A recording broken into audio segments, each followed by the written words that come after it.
International's areas of focus, saving mothers and children and growing local communities. As an ex-farmer turned city dweller, I've always been interested in solutions involving getting raw food products from rural areas to needy areas in urban areas. You'll be pleased, as I was, to hear EastWest Food Rescue story. John Kunin is a Vice Chairman and Director of Business Development and Strategy for the organization. In response to the pandemic, John wanted to make a difference and help those in need, working towards delivering sustainable solutions for food insecurity victims. After 30 years, he retired from the commercial director for AstraZeneca, I'll get it right. He is bringing the skills and experience from his career to this exciting nonprofit. Julia Eagan is a board member and director of development. Julia is a community engagement leader and fundraiser for 15 plus years of client and donor experience. She joined the organization on the directors team in June of 2020. She is honored to support the mission to address the essential and growing needs of those experiencing food insecurity by connecting farmers who grow our food. Julia says, each day is filled with gratitude for caring ways in which our team continues to innovate, grow, and develop to become sustainable, and our mission to help farmers feed hungry families. John, Julia, welcome to the Rotary Club of Bellingham, and you have the floor. Unmute yourself and bring up your presentation. Wonderful. Thank you so much, Paul. John, I'm going to go ahead and bring up our share screen. But thank you so much for having us, and we are extremely honored that Paul reached out asking and sharing his story and connection to the farming community. And as a fellow Rotarian, I am a member of the Woodinville Rotary Club. So service above self resonates quite deeply with me and our group. Let me go ahead and get our...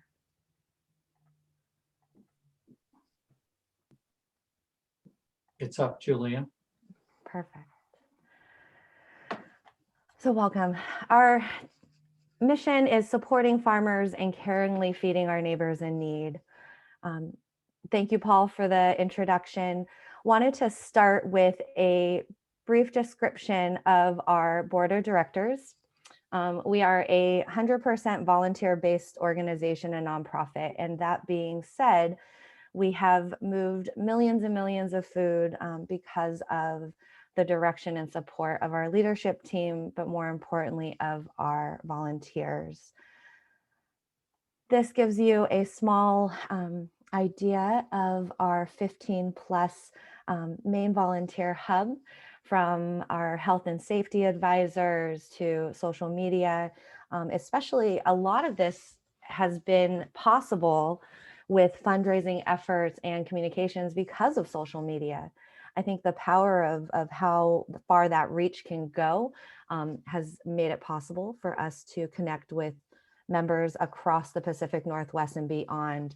And we'll touch more on that throughout the presentation.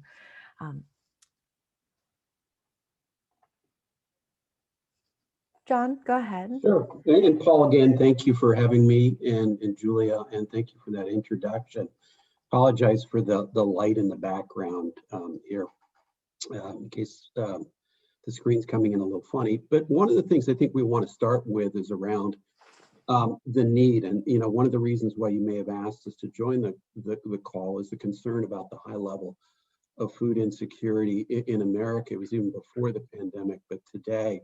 This picture comes from a photojournal essay in the New York Times in September, and I think it's quite apropos. If you look at food insecurity in America, it disproportionately affects families. There's more mouths to feed. It disproportionately affects single moms or single parents and minorities. And when we did research with a number of folks with food insecurity, one of the things they said is that if they're able to eat, if they're not able to worry about food, they're able to delegate money to other expenses and pay for other things, such as the rent the car payment, the utilities. They said they feel like they can make better decisions if they don't have to worry about being fed, and that their kids can focus in school, and then they can refill their medications. And we know that those who have food insecurity are about 50% more likely to go to an emergency room. So in a lot of cases, if we can address a lot of the social problems at the root cause, such as food insecurity,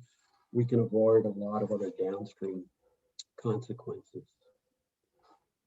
Julia, and so what we want to do is tell you a little bit about the story at EastWest Food Rescue. We only began in May of last year in response to the pandemic. And so we were here to sort of address this broken link. On the east side of the state in Washington, you had all this excess supply of crops, particularly potatoes and onions that were about to be plowed under because there was the substantially reduced demand for crops, for food, from places like restaurants and cruise ships, and due to the trade restrictions.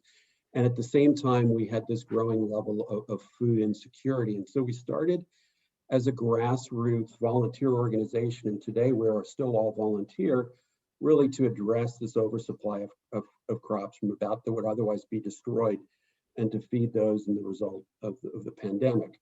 And so our first convoy just started with pickup trucks going out to Othello, Washington, and the first convoy bought 12,000 pounds of food back, but it quickly mushroomed on social media, and all of a sudden we had a large convoy of pickup trucks the next week of 140,000 pounds of potatoes and onions.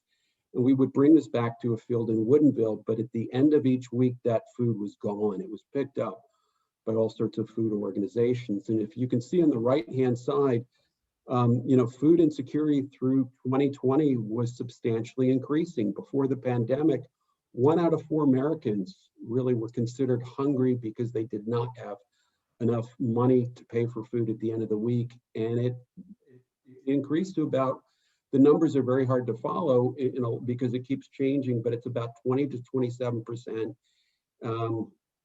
that it's gone up to. Today, we believe it's about 25%. There was even an article in the Seattle Times in January that they thought in Washington it approached about 1 out of 3, as a lot of people were starting to run out of their assets. And so, we're hopeful that with phase 3 that opened up today in Washington, that means more demand on an economic end to help folks, but at the same time, people are still hungry, and this is not likely to go away anytime soon. So as Julia mentioned, we evolved to develop our dual focus on the mission. We wanted to support farmers that were hurting, wanted to figure out a way to pay for their excess food, but at the same time, caringly feed our neighbors in need. And what we define as need is essentially, if you show up asking for food, or if you go to organizations asking for food, you probably need it. It's humbling enough to ask for this. And we evolved to sort of define our strategy. What we're here to do as an organization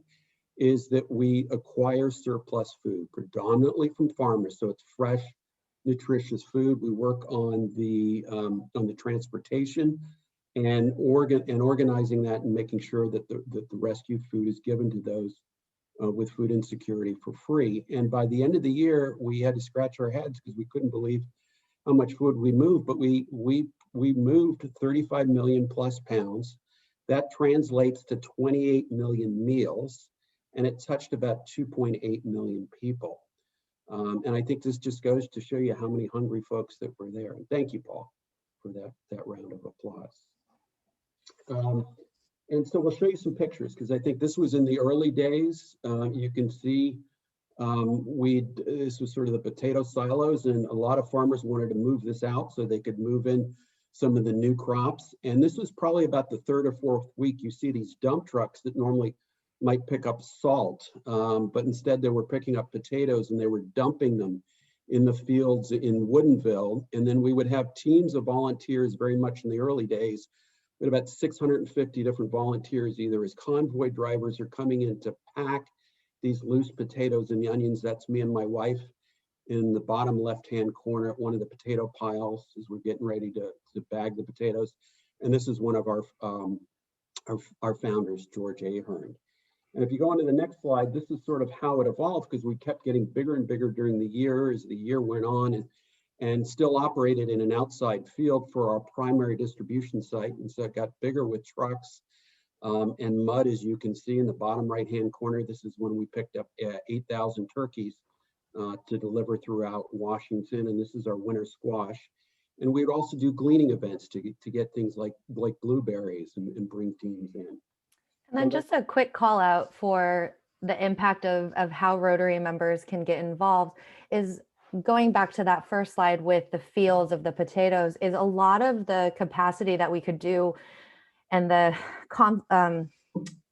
one of the issues that we had to solve was this food was not ready to go to food banks. It has to be packaged in a certain way. It has to be put in bags or measured out.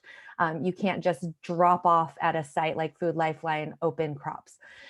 So because of the service above self and that the Rotary groups specifically, we had them come and volunteer and help to package these onions, potatoes, blueberry picking in fields in Eastern Washington, and really making it possible so that this food, one, isn't wasteful, hitting on that 7th new pillar of environmental stewardship for our Rotary groups. So that's really where the caringly feeding our neighbors in need and supporting our farmers, we're being intentional and also flexible with how we can meet the greatest needs of our communities who are experiencing food insecurity. Thank you, Julia. So just a little bit more in terms of some of the statistics. So by the end of the year, we had touched in 19 different states. Most of that is throughout the West. About 85% of our food went to Washington, California, and Arizona. Greater than half of our food stayed in Washington, about 16 million pounds. And a majority of those counties, as you can see sort of in the color-coded map, were more around the Seattle and Snohomish King and Pierce County, but we did get about 35,000 pounds up to Whatcom County. And most of our food, as you can see in the bottom left-hand corner, is fresh. It's high quality, so it's vegetables and fruit, dairy, and protein. We do not focus on pantry food, so it's about getting food from farmers. Most of our distribution in terms of the recipients were, the 2/3 were BIPOC, Black, Indigenous, people of color. And in terms of the organizations, I want to stress here that we don't typically work directly with individual folks that have food insecurity, but we work through 700 different food agencies. And to also offer some perspective of the 35 million pounds that we moved, we worked through a lot of different groups. We've got a partnership with Farmer Frog. We Harvest Against Hunger provided us trucks. The National Tribal Emergency Management Council worked to help us to get food to the tribes. INSP worked to help us get food, would pick up food and provide that in basically food drives to the community. And the US government helped a lot. The US government started a program called the USDA Farm to Family Food Box Program, or started that. And so that provided us about 70% of the food. But we can't thank enough of these food agencies, about 700 throughout the United States. The interesting thing, which was a dynamic that was occurring, is of these food agencies, only about 15% of these were food banks. What you saw in 2020 is that a lot of food banks were at their capacity. They just didn't have any much more room to hold all this food, any potential extra food coming in. So what you saw were a lot of these other groups getting involved in helping with food rescue that we would provide the food to. These were predominantly churches or other nonprofit organizations that were not necessarily in food rescue, but realized we had to help out our community. And there were a lot of neighbors helping out one another. And so that's still an important need that we feel like we need to address, or all these other community organizations in addition to food banks. So I would like to take this opportunity to share a short video. It's about 40 seconds long of Ingrid Van Veen. And Ingrid Van Veen is a volunteer for EastWest Food Rescue. She's actually been out to our distribution site and helped package potatoes. And she's also a senior manager over with First Tech Federal Credit Union, who is very philanthropic as a corporate sponsor. And we worked with them on a 25K in December, food infrastructure and food buying campaign, which was extremely successful because of the generosity both of First Tech, their employees, with employee matching. But I wanted to take this opportunity to share her story and reason for wanting to support. So hopefully the volume will play.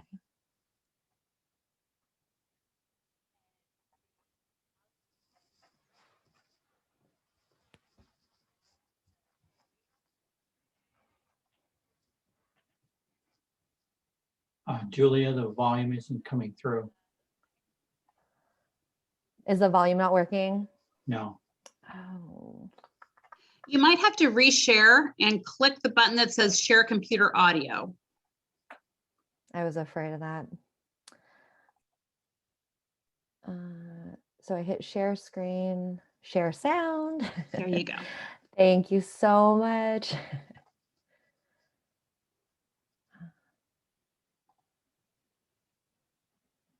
Is that...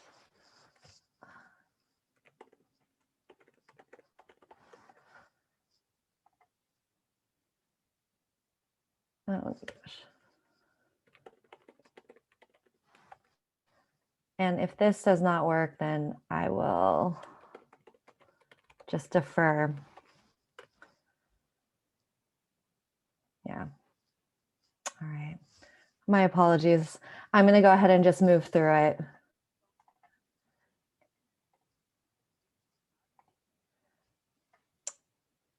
John, go ahead. My apologies. Thank you, Julia. I wish you could hear Ingrid because of her enthusiasm for helping us. So as we finished 2020, we sort of looked back and we said, what did we learn? Where were our successes that could kind of tee up where we want to focus? And so what we've, as an organization, again, it's only about now 10 months old, really looked at what are our strengths or what are our capacities, and that's really in food acquisition. And so oftentimes we can get produce for about 12 cents a pound in bulk. And what we do is we tend to get excess food or seconds. These may be essentially produce that's maybe not as cosmetically beautiful, that can't be sold in the retail sector, but nutritiously is excellent. And even when we look at last year, when we consider the food that we did purchase or that we did get donated, not through the government, last year we were able to get about 6 cents a pound, including the transport. And so we look at, as we want to focus in an organization trying to get fresh food to the food insecure, there are some opportunities that we look at for developing some innovative farm relationships. It's a lot cheaper to ask farmers to grow food than it is to actually buy it when it's produced. And oftentimes there may be market gluts where farmers do not want to put any further volume onto the market because it may drive down the price in the retail sector, but they're very happy to sell an nominal amount of food that we can get to it through the food rescue area.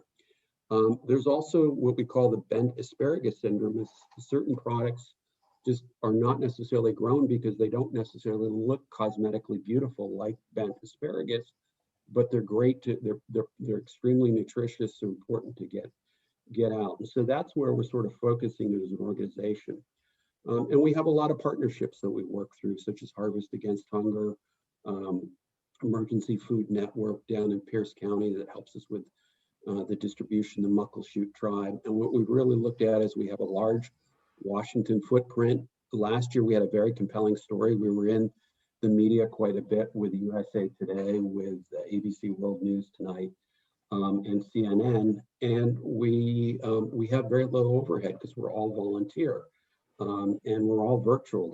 It's a different world here with really no brick and mortar. So most of our donations essentially can go into food. And so within Washington then is the ability to work with about 470 different food agencies.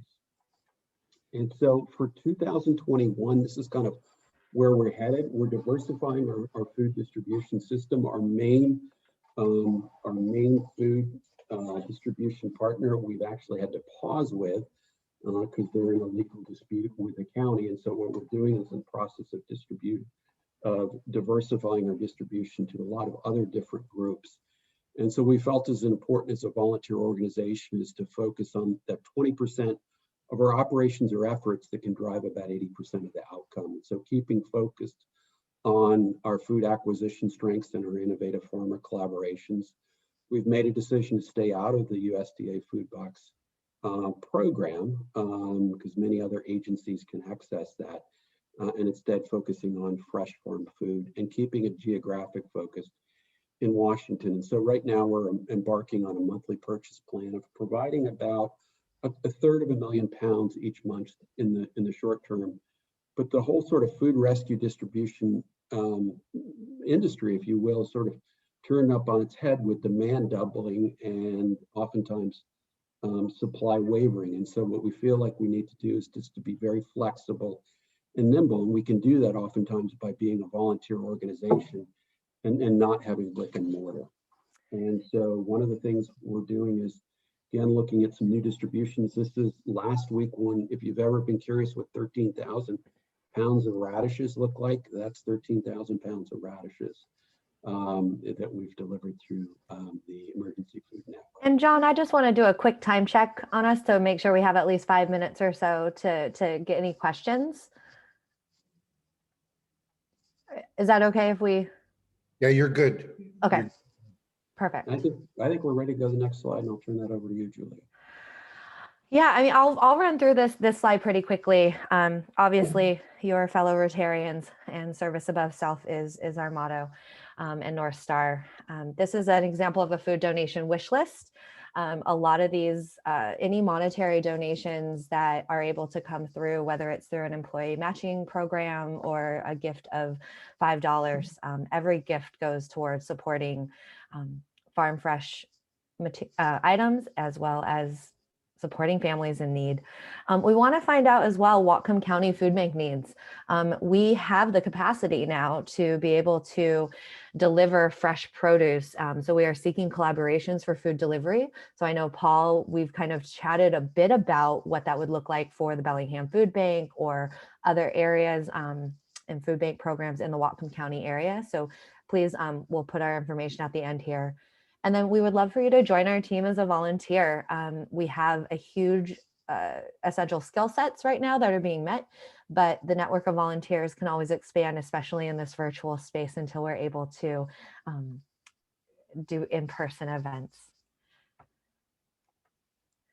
And this is a quote that I love from our co-founder and Farm Acquisitions Director, George Ahern.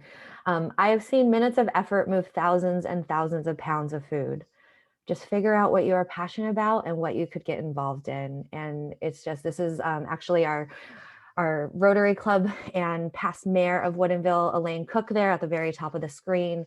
And you just see those mountains and mountains and hands of people coming together. So we wanted to say thank you so much for this opportunity for John and myself to present on behalf of EastWest Food Rescue.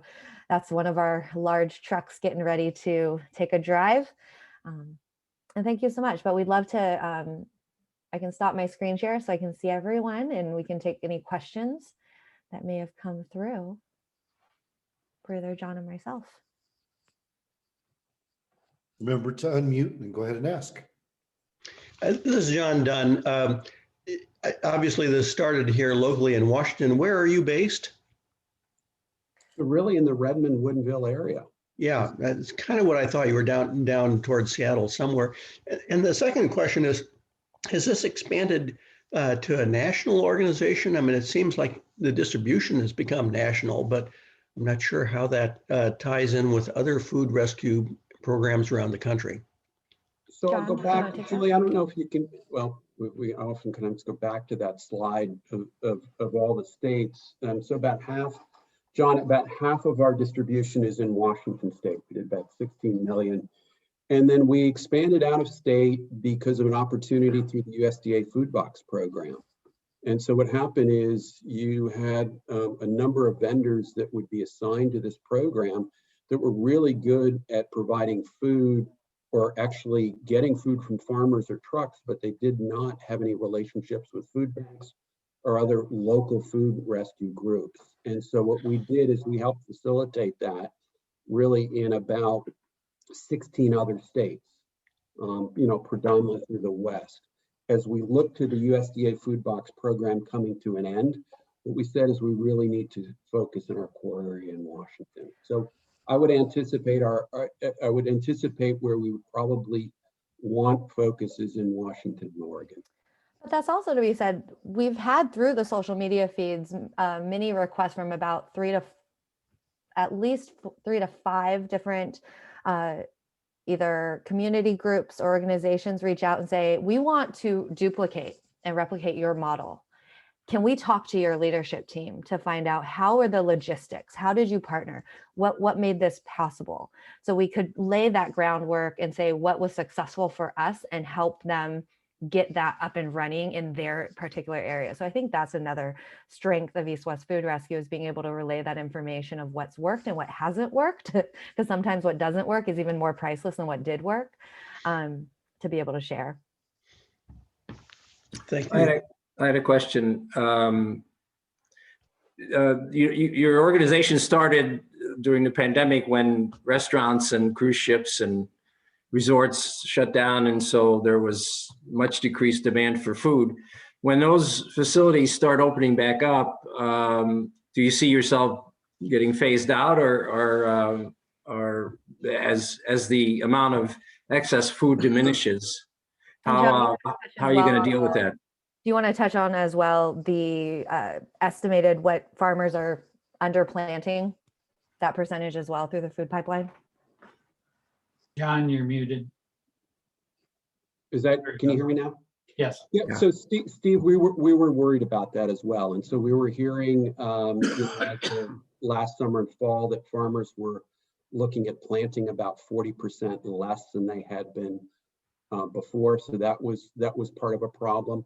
But what we looked at is that we're still excess food. If you look in food in the United States, still 40% of food is considered excess. And so there still is some level of excess food. And so we went from just sort of not necessarily having a lot of donations, but finding things where we could reimburse farmers for their cost and a little bit more in this excess area. And so these might just be oversupply of food, or again, it's just seconds, food that doesn't cosmetically look as good. It can't be sold at the grocery store, and the farmer's going to go, what do I do with this? And there are a couple of back channels. And so that's what we want to try to do, is be a backstop to the farmer in a lot of cases and support the farmer. But again, I'll be honest with you, unless we're here to serve the food insecure, and that's our mission on that front. But hopefully there's an opportunity to plan that for both. Thank you. Great question. John and Julia, given the